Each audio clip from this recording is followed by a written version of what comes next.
3 term বাংলাদেশের মানুষ vote দিতে পারে নাই। তারপরে 24-এ একটা বড় গণ অভ্যুত্থান হয়েছে এবং গণ অভ্যুত্থানের পরের সরকার হচ্ছে আমরা। মানুষ এই ভোটের মধ্য দিয়ে, আপনারা আমাদের যে কমিউনিকেশন ম্যাটেরিয়ালগুলোতে যেটা দেখেছেন, মানুষ এই ভোটের মধ্য দিয়ে দেশের মালিকানা বুঝে নেবে। এই দেশের মালিকানা বাংলাদেশের মানুষের হাতে ছিল না, এটা আপনারা সবাই জানেন।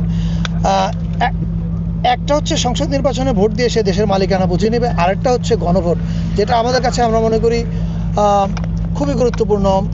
হয়তোবা সংসদ নির্বাচন হচ্ছে গুরুত্বপূর্ণ এই অর্থে যে এটা আমাদের ভবিষ্যতের বাংলাদেশের পথরেখা নির্ধারণ করবে।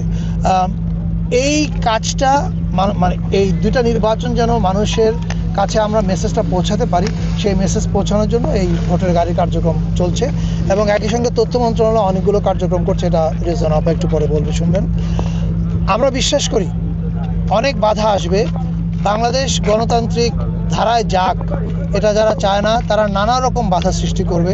টানা তৃতীয়বার অর্জন করেছে দেশের সেরা সুপার ব্র্যান্ড স্বীকৃতি বসুন্ধরা টিস্যু। সেই ধরনের চ্যালেঞ্জগুলো মোকাবেলায় সরকার পূর্ণ প্রস্তুতি নিয়েছে।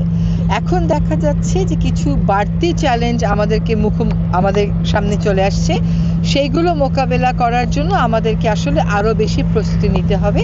আপনারা জানেন যে নৃশংস একটি হত্যাকাণ্ডের শিকার হয়েছে ইনকিলাব মঞ্চের মুখপাত্র, আমাদের সকলেরই প্রিয় হাদি, যাকে আমরা এখন শহীদ হাদি বলছি।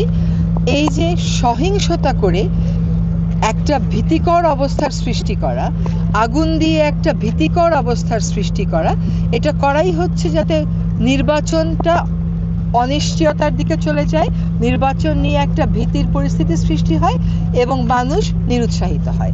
সেজন্যই আমরা বাড়তি কাজ হিসেবে বলছি এই ব্যবস্থাগুলো আজকে দেখছেন, ভোটের গাড়ি, এগুলো হচ্ছে জনগণকে বলা যে সরকার নির্বাচনের জন্য বদ্ধপরিকর। সরকার জানে জনগণও ভোট দিতে খুবই আগ্রহী, রাজনৈতিক দলগুলো নির্বাচনের পক্ষে আছে।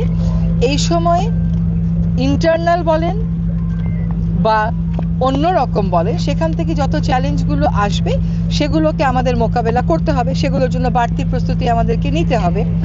এখন নিরাপত্তাটাকে একটা বড় ইস্যু করে ফেলা হচ্ছে মানুষের মনে ভয়টা ঢোকানোর জন্য, কিন্তু সেটাই যদি হতো, মানুষ যদি ওইটাকেই ভয় পেত, তাহলে কি জুলাই আগস্টে মানুষ এভাবে করে প্রাণ দিত না তো।